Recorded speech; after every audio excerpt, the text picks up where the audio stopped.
Good afternoon and welcome to the special RCB Radio Sports Show, live at 92.5 and 94.8 FM and online at www.rcb and also live on our YouTube channel RCB Sport. And our special edition now looking ahead to the ladies football championship, senior and intermediate. I'm delighted to be joined by Mayo County star Grace Kelly, who plays her club football with my Davids, and obviously an international Aussie rules star who plays with West Coast Eagles, I think is it. That's right. Grace? Yeah, it is. Yeah. So, Grace, before we start talking about the championship, I just want to touch on a subject that is it's in the domains in terms of all codes across the GA in terms of intercounty players.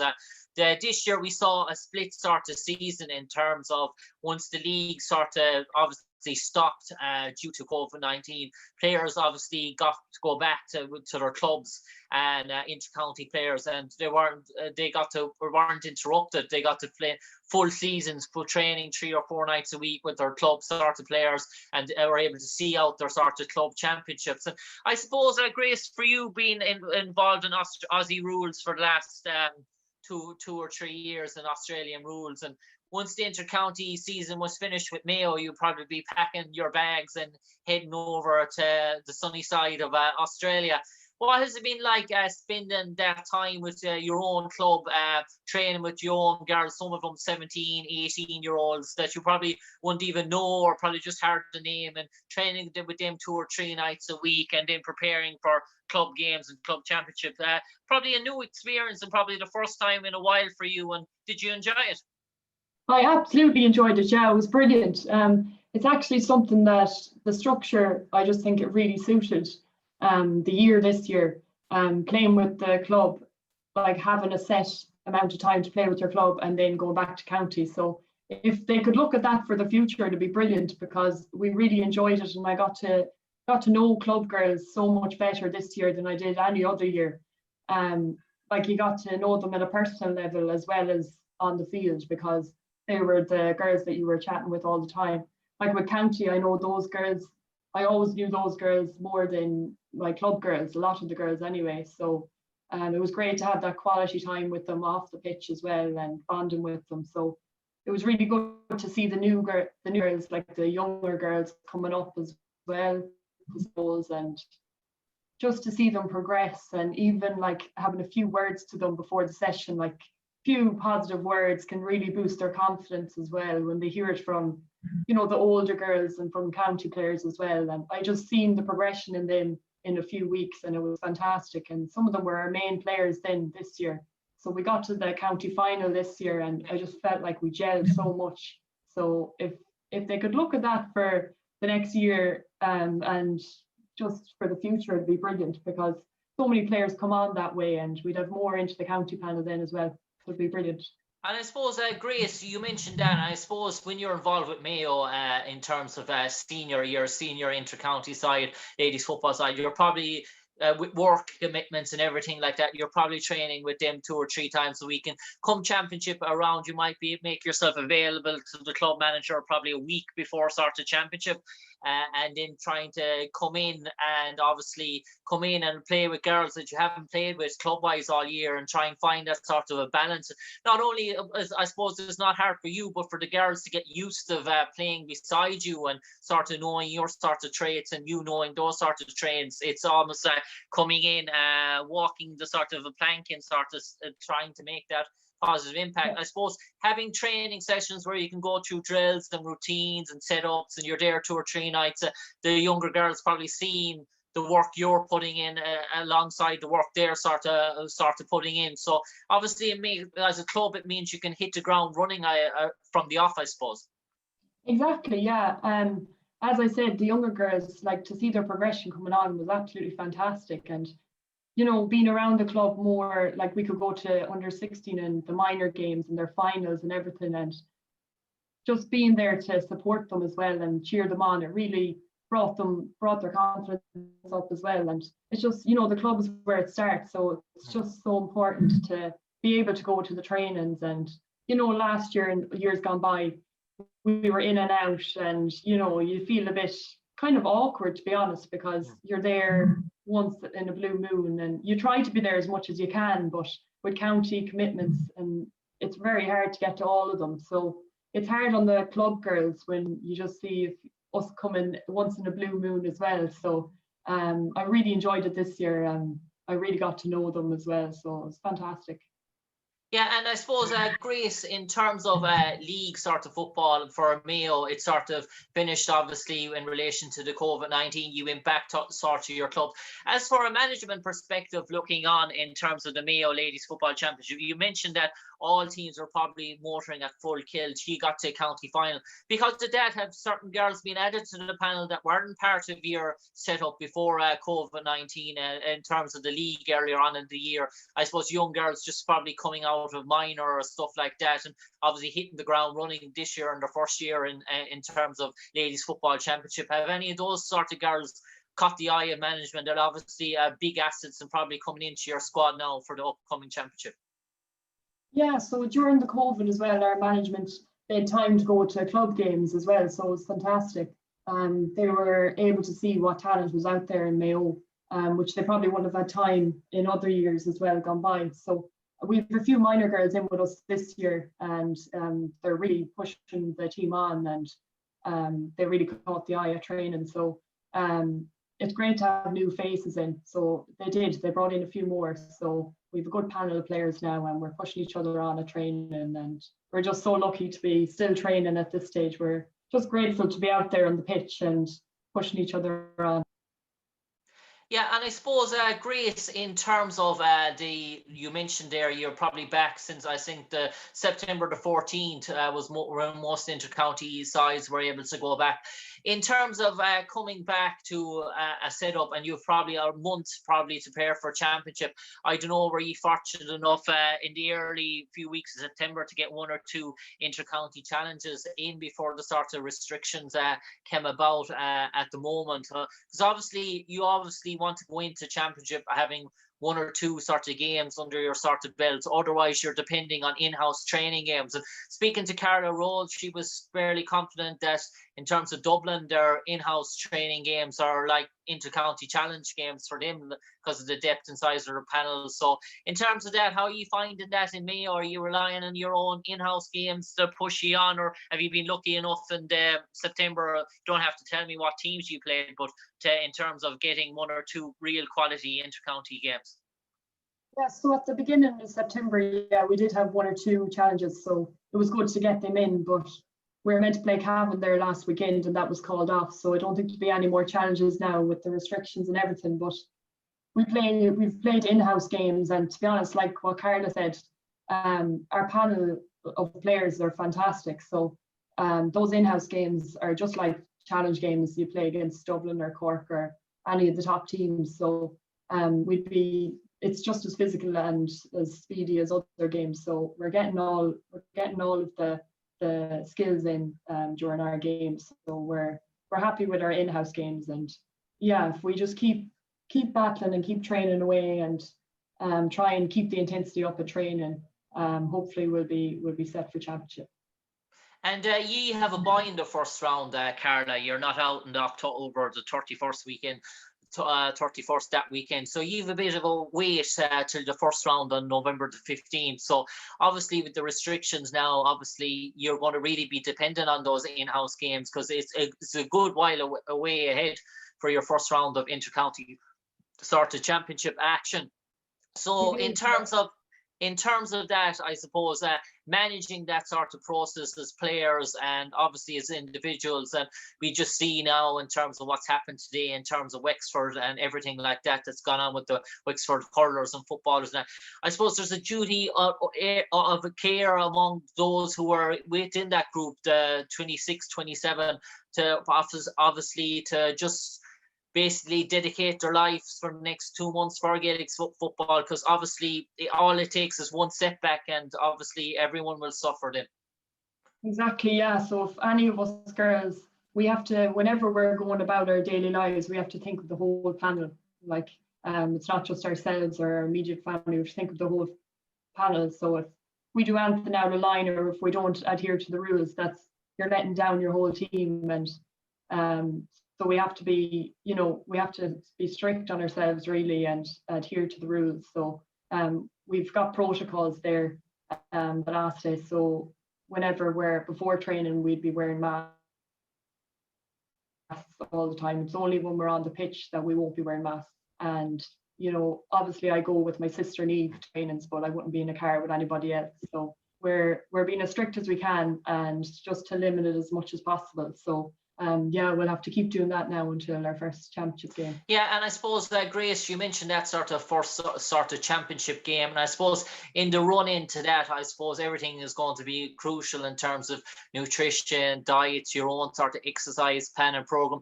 Obviously, gyms that you would probably use are probably not available to you at the moment, so it's probably getting out on the back roads around my Davits and the sort of hilly sort of ground for yourself or with the dog and going for sprints or runs and that sort of to try and keep those when you're not training, to keep those sort of levels of programs up. So I suppose you have your sister Neve to work on in relation to that. So are you using each other to bounce off each other to keep that sort of mentality and that sort of spirit up to drive each other on at the moment? Yeah, we definitely push each other on. At the gym, we're always pushing each other on. But we're lucky our gym is still open for the minute anyways. We don't know what'll happen in a few weeks' time, but it's still open, our local gym, and we're always pushing each other on to get one more rep in or one more set in. And the same on the pitch as well. We're both competitive, and we whenever we mark each other, it's always a tight battle. But yeah, we push each other on, and during it was March, April time when we came back from Australia, the gyms weren't open then, but we were lucky here. We turned our garage into a gym, so we have weights out the back if needed. So it's not too bad. We're lucky that we have a few bits to keep us going. Yeah, and you mentioned coming back from Australia, and I suppose in terms of that, coming back and being involved in your club championship and being involved in intercounty season, I suppose as well. I suppose with everything going on, I suppose Australia professional, it's a great opportunity for anyone that has it. But I suppose that's really the furthest thing from your thoughts at the moment with everything going on, because given the current sort of climate we're in, that could be another year and a half down the line before you get to go back and relive that sort of career that you've made for yourself out there. Yeah, it's kind of like it's just up in the air at the minute, but yeah, we've signed to go back again, but we really don't know, like the other Irish girls, we don't know when we'll be going back, so it's a bit uncertain. But I suppose everything is certain these days, so yeah, we're just going to have to play it by ear and focus on the present and not worry too much about what's coming ahead. So our main focus now is Mayo and getting through the championship, and hopefully it all goes to plan, and reassess then from that and see if airlines open up for us to go to Australia then after the championship. Yeah, and I suppose, Grace, you mentioned the championship.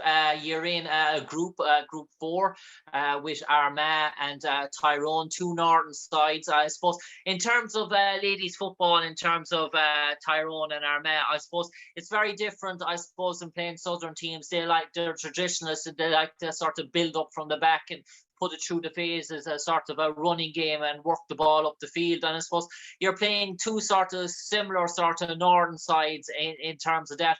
I suppose in terms of the summer ground, it's a different sort of championship because you can move the ball fast. You move the ball by the foot, by the pace. But we could be facing November. It could be winter. It could be gale force sort of winds. So it's going to make games very different than what they would have been in June or July. And it's probably going to suit teams that play different styles of games that probably wouldn't suit them during the summertime.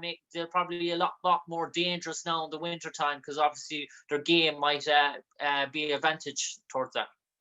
Yeah, exactly. Like it's an open book, really. Like it's anyone's game. Like as you said, the conditions make such a difference, and there'll be teams out with different tactics and completely different other years with the conditions as well. So yeah, it's a hard one to call really, but yeah, we're just going to focus on our first game, which is Tyrone and Armagh. They were actually in our group stages last year as well, so it's the exact same 2 teams again, and we just about bet them. I think it was a 3-point. We bet both teams by 3 points last year, but it was tit for tat the whole way. So we know what we're up against, and we know that they'll be wanting to get us back. So it's going to be a tough physical game in those conditions. So we just have to keep training as much as we can and be as fit and as ready for them as we possibly can be. I suppose Grace, this championship as well, it's really knockout sort of football. It's go hard or go home, as the motto says. No second chances, no back doors, and obviously the loser for the opening round between Tyrone and Armagh, they're up against it straight away in terms of that. So obviously you have 2 games, and obviously this championship, it's win, win, win, or else you're going home. There's no chance for slip up. So obviously, in terms of that, coming into that sort of Tyrone game, if Tyrone win that first game, I suppose they'll have that bit of bounce going into you, and I suppose they'll have that championship game under their belt. So that first 10 or 15 minutes for you is going to be really crucial to get up to championship intensity straight from the off. That's it, exactly. Yeah, they'll have a game under their belts, so they'll be right up there with the intensity. They'll know how to come at us. So we'll have to be, just like I said, be matching that intensity at training. So belting each other at training as much as we can, and getting in each other's faces. So yeah, we'll be as prepared as we can, and we trust our management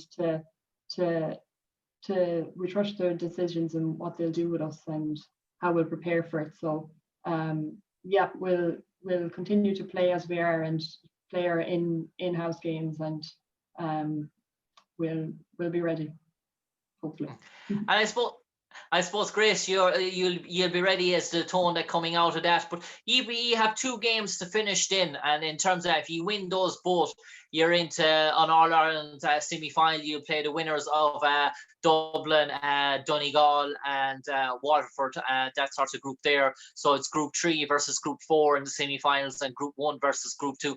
So if you were to emerge victorious in that, you have probably a shorter lean-in time in terms of the semi-final, in terms of that, because you played the last two rounds. And I suppose the object of that is you probably have that sort of a bounce going into the semi-final, having 2 games in quick succession if you are successful and do get out of the group.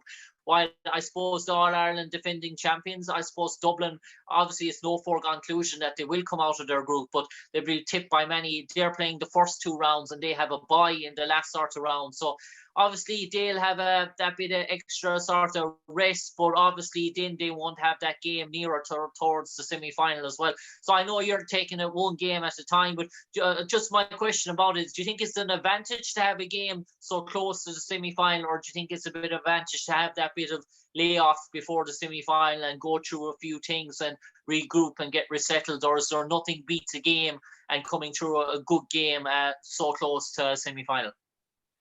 Well, I suppose we're just focused on our Tyrone game at the minute, but yeah, I'd say there's pros and cons to both, really. Like they would have the time if they have a bye to, like you said, go through videos or go through how they set up for the next game, but also if we do get through and we're playing Dublin or whoever comes out of that group, and we're straight into it, it's, hopefully we'll have a bit of a momentum with us from winning, and that we could keep going. So there's really pros and cons to both. So you just have to prepare physically or mentally for both situations and just be ready for whatever comes at you. Yeah, I suppose, Grace, one thing we've seen in the last few months in terms of the debates around dual players, we had the situation in Tipperary with Carr, with the Tipperary Tipperary Ladies Football Club in Carr and their Camogies club having to play the same weekend. But my question is not on that. My question is in relation to streaming going on at the moment. We see GA Go are going to stream all 23 games of the Alliance Football League at the moment at this weekend in terms of the men's code, and obviously most of the games in senior championship in the men's code are going to be streamed. Obviously ladies football have a diehard supporters, fans, and there's an awful lot of real genuine Mayo ladies football fans scattered around the county that would come to your games through thick and thin, through January and all sorts of weather and February and winter's probably not that, and travel to all places to support you. how important is it? You're an ambassador for ladies football, and I suppose as an international player, how is it important that the media, and in terms of the big media, do stream the ladies football championship games and give the opportunities to people within your own county, like what they're doing at the moment, the Minsco, to pay a fiver and to be able to watch your game and to stream your game? Because obviously it's important as well for you to know that people are watching you and seeing how you get on, and your supporters, your families, your fan base. And there's nothing really being mentioned about it at the moment. Are you a strong advocate that obviously you would like to see the media companies in Ireland, the RTs, the TG cars, to open up facilities, the GA goes to stream the ladies football championship games? Well, absolutely, I'm a huge advocate for it. Like anyone I meet, they're always asking like how training's going and everything like that, and where can I watch your first game? That's always really the first question. And I just hope that there will be coverage of most of the games, because GEA is such a big part of life here in Ireland, and it's basically one of the only things we've left for with this virus. So it'd be great. It'd be great if they were streamed, and just for young girls, not even just young girls, but all different age groups to attend it or to watch it, and just have a bit of novelty at the weekends and something to look forward to. There's nothing like a good game to look forward to. So I'm looking forward to watching the men's game now at the weekend, and I know loads of people who are. So they're asking me all the time when our games are and if they'll be streamed. But to be honest, I don't know which ones are and which ones aren't. So I'd love to think that they all will be, really. And I suppose, Grace, you mentioned that in terms of senior code, but it's important to know we have, in terms of ladies football championship in Ireland, we have a real competitive intermediate sort of championship as well. And obviously the junior championship as well. Some counties there are making sort of great strides in terms of getting the underage developments going, and squads, and trying to push themselves to achieve that status with the top counties. So how important is as well that they get coverage, the intermediate ladies championship and maybe the junior championship? Not only, I know it's great, and obviously being a Mayo person, you'll be an advocate for the senior championship getting streamed, but I suppose it's important that it's shared across the board as well. Oh, huge, yeah. Like teams in the junior and intermediate they would have just as many supporters as we would here in Mayo. No doubt about it. Like the spectators that they have at the semi-finals and finals would be much the same as ours. So definitely it's really important that for all age groups, for all levels, that they try and stream them. I just think it's really important for everyone to watch them, or as many people as possible. And I suppose, Grace, lastly, that sort of professional lifestyle which you sampled over in Australia with the West Coast Eagles, in terms of that, coming back into to normal life, as a primary teacher, I think you're qualified in, coming back and trying to find source work at these times and not knowing the current situation. Is it a case of really your job, your day-to-day sort of work, taking it 6-9 months, taking a school year at a time? Because at the moment, obviously, you just don't know. You can't sort of settle in any sort of area at the moment, because obviously you're still young, you're still vibrant, you still want to chase that sort of professional dream and live that professional lifestyle. Obviously, we know in terms of that, come 36, come 37, 38, obviously those opportunities dwindle and they don't become available. So try and savor it. But in terms of that, trying to hold on with a professional working aspect, have you found that sort of challenging? And obviously going back to a real amateur ethos again in terms of the GA, obviously you're an intercounty player that's sort of professional in nature, but you are technically amateur and you're going back to the 9-to-5 sort of job again. Well, I suppose what we're doing now, my Niamh is as well, the two of us are primary school teachers actually, and we're both obviously living in Mayo at the minute, and we're subbing away at the minute, so we couldn't exactly expect a job as such, because we're heading back. Well, the plan is to head back to Australia after the championship, so we couldn't take a year-long job or anything like that. So we're subbing away here, and thankfully we're getting a lot of sub work here. Yeah, it's good to know. And yeah, just for a bit of structure during the day, so it's great. But in terms of the amateur status and the difference between amateur and the professionalism, I would say like here is nearly just as professional as Australia. Obviously, we've had little bits of part-time work over in Australia, so we still had that bit of structure. We obviously had more time to devote to football, but in terms of your structure and daily routine throughout the day, it didn't actually change that much. So we're lucky to have a little bit of work here to keep us sane. And I suppose, Grace, lastly, I suppose I meant to ask this to Carla and I asked this to Tracy as well. Christmas weekend, December the 20th, scheduled for an All-Ireland final.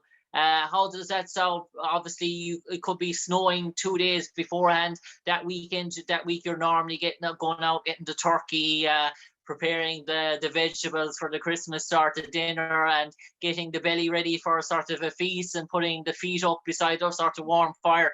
A different sort of Christmas this year, but I suppose it probably one that lived long in the memory if you were to get to an All-Ireland final, staying 5 days out for Christmas. And I suppose if Santi had to come to the Kelly household in Meath in Mayo this year and deliver something under the tree, you'd be saying tickets for an All-Ireland senior ladies football final would do nicely. Yeah, geez, it would, all right. Yeah, it'd be different, all right, a completely different experience.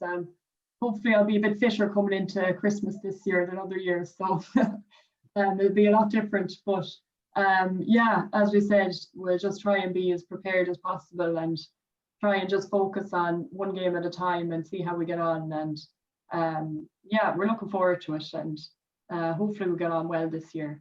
Yeah, we're looking forward to it. On that note, Grace, Kelly, a pleasure talking to you today as we preview the upcoming senior ladies intermediate senior ladies football championship and the intermediate championship. Grace Kelly, a renowned intercounty star for the Mayo footballers and an Australian Aussie rules footballer as well. Grace, only last thing for me to say, best luck in the championship this year. Good sort of club year. You got to a county final as well. I suppose the icing on the cake now is the big one left to go to bring it back for Mayo. And who knows, Mayo might be celebrating All Irelands and both codes this year. Grace, pleasure and best of luck. Thanks very much, Jim. Thanks for having me. Cheers.